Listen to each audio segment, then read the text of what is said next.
Hello class 10th, welcome to my channel. We are studying the chapter how do organisms reproduce, and today we are going to study the topic method of asexual reproduction. Last class में हमने देखा था कि अगर एक parents involve होता है organisms के प्रोडक्शन के लिए तब हम लोग उसको कहते हैं असेक्सुअल मोड ऑफ रिप्रोडक्शन. ये कई तरीकों से होते हैं, इसके मेथड्स कई तरीके हैं, जिसमें पहला है fission. A unicellular organism splits to form two new organism. इसमें यूनिसेलुलर ऑर्गेनिज्म ही इन्वॉल्व होते हैं. ये फिजन है क्या कि एक यूनिसेलुलर ऑर्गेनिज्म है, ये दो टुकड़ों में बट जाएगा और दोनों टुकड़ा क्या करेगा, नए ऑर्गेनिज्म को का फॉर्मेशन करेगा. ये दो तरह का होता है. एक है बाइनरी फिजन. बाइनरी फिजन होता है बच्चों unicellular organism like amoeba. Amoeba इसका एग्जाम्पल है. होता क्या है, बाइनरी मीन्स दो भागों में बंटना. अमीबा जिसका एक पर्टिकुलर शेप नहीं होता, एक सिंगल सेलुलर ऑर्गेनिज्म है, बीच में न्यूक्लियस है, साइटोप्लाज्म है. जब इन्हें प्रोडक्शन करना होता है ये क्या करते हैं, बीच से ग्रूव का फॉर्मेशन करते हैं. साथ ही साथ इनके न्यूक्लियस भी क्या होते हैं, डिवाइड होने लगते हैं और फाइनली ये जाकर क्या करेंगे, दो न्यू अमीबा का फॉर्मेशन करेंगे. तो इस तरह का जो रिप्रोडक्शन होता है इसे हम लोग कहते हैं, जिसमें दो भाग में स्प्लिट हो जाता है एक ऑर्गेनिज्म, उसको कहते हैं हम लोग बाइनरी फिजन. फिजन का ही दूसरा टाइप है क्या, मल्टीपल फिजन. मल्टीपल फिजन होता है, इसके एग्जाम्पल है क्या, Plasmodium. Plasmodium is the protozoa which is responsible for the malaria disease, है ना. तो प्लाज्मोडियम में क्या होता है कि एक सेल है और इसके अंदर न्यूक्लियस का कई डिवीजन होने लगता है. ठीक है, डिवीजन इसके अंदर ही, सेल के अंदर ही कई बार न्यूक्लियस क्या कर रहा है, डिवाइड कर रहा है और फाइनली ये टूटता है और जो डिवाइड किया हुआ न्यूक्लियस है ये सब बाहर आ जाता है और हर प्लाज्मोडियम एक नया ऑर्गेनिज्म क्या करेगा, फॉर्म करेगा.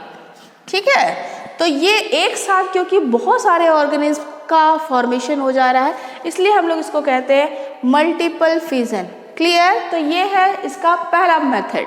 The second method is fragmentation. Fragmentation means टुकड़ा, फ्रैगमेंट्स, है ना. इसमें जो ऑर्गेनिज्म होंगे वो फ्रैगमेंट्स में टूटेंगे. The breaking of the body of simple micro organism. ये माइक्रो ऑर्गेनिज्म पानी में रहने वाले जीव ही रहेंगे.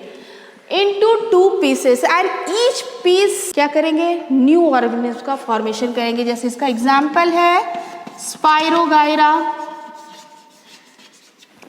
स्पाइरोगाइरा क्या करेंगे, अगर एक सिंपल सा फिगर हम लोग देखते हैं, ये पानी में तैरते तैरते क्या हो गए, कभी टूट गए, फ्रैगमेंट्स में क्या हुए, टूट गए. तो हर फ्रैगमेंट क्या करेगा, एक नया स्पाइरोगाइरा बना देगा. ठीक है, ये हर फ्रैगमेंट न्यू स्पाइरोगाइरा फॉर्म करेगा और इस तरह से ये क्या करते हैं, रिप्रोड्यूस करते हैं.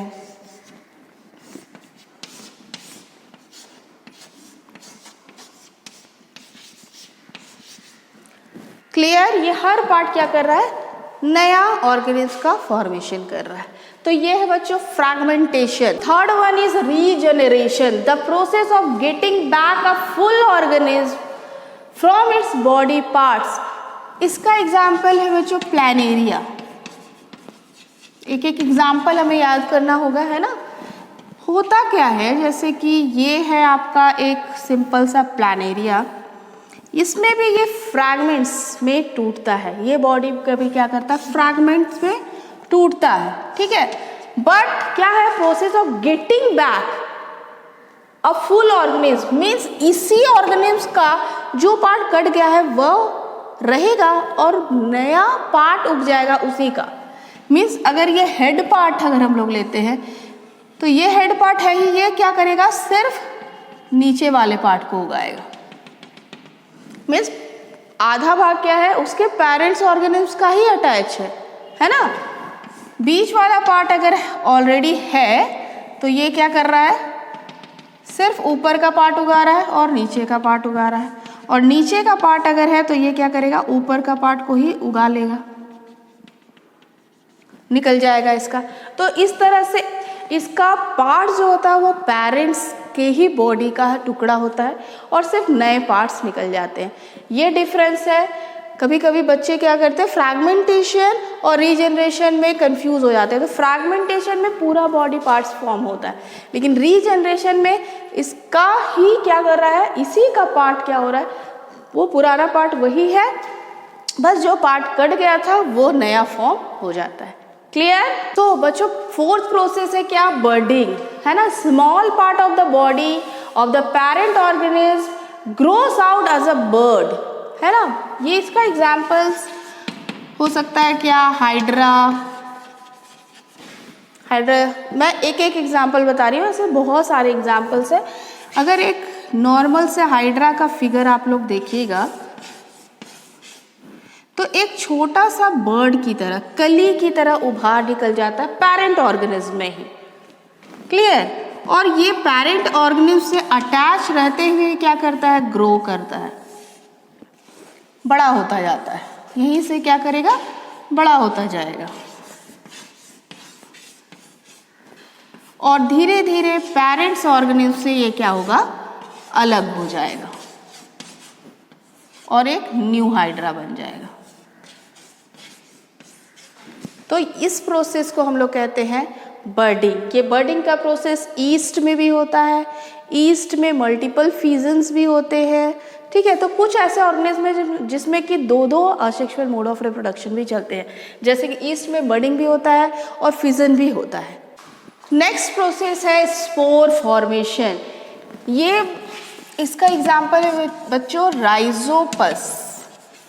राइजोपस इज अ प्लांट और ये क्या करते हैं, स्पोर फॉर्मेशन करते हैं।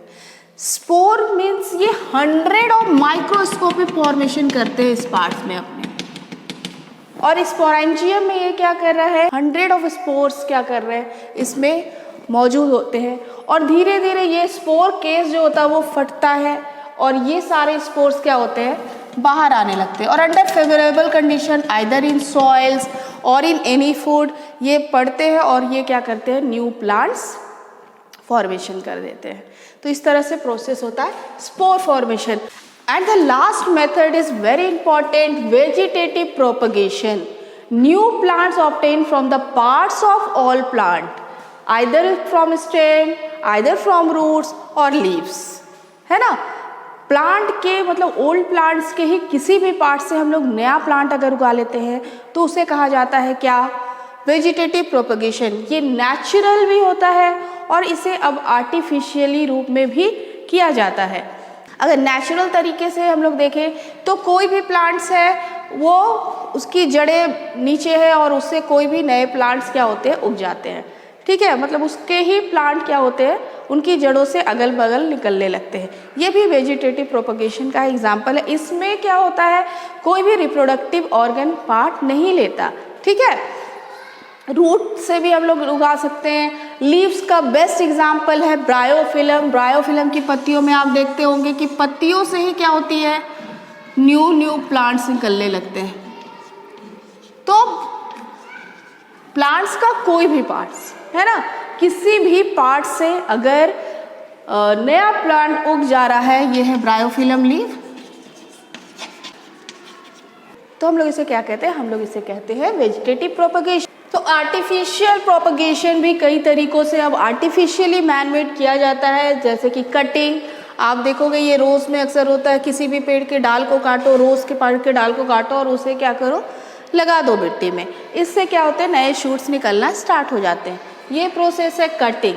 लेयरिंग, किसी भी प्लांट्स को हम लोग लेंगे, जैसे कि चमेली का प्लांट हो, इसको क्या करेंगे, इसके एक डाल को सॉइल में हम लोग डाल देंगे बिना कट किए, वहाँ से एक नया प्लांट क्या होता है, निकल जाता है।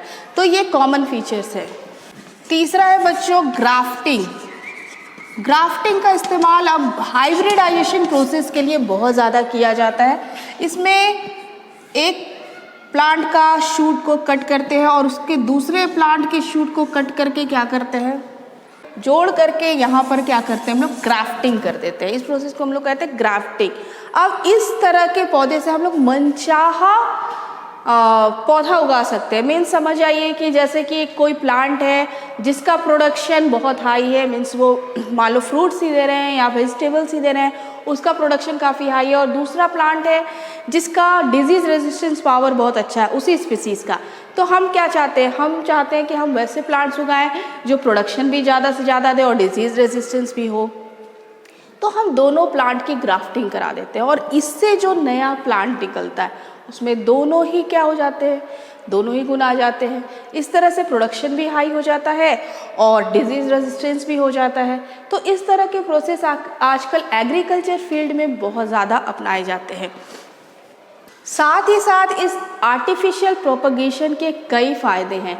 इस तरह के उगाए गए पौधे सीड से उगाए गए पौधों से जल्दी फल और फूल देते हैं और ज़्यादा अच्छी क्वालिटी के होते हैं, इसलिए इसे ज़्यादा महत्व दिया जाता है। साथ ही साथ ये पौधे बिल्कुल वैसे होते हैं जैसे इनके पेरेंट्स होते हैं। मीन्स पेरेंट्स प्लांट्स की तरह ही ये इनके नए पौधे भी बिल्कुल भी पेरेंट्स की तरह ही होते हैं। तो इसको इसलिए ज़्यादा महत्व दिया जाता है क्योंकि ये किसी भी पार्ट से उगा सकते हैं हम लोग, इसके लिए सीड वगैरह की ज़रूरत नहीं होती है।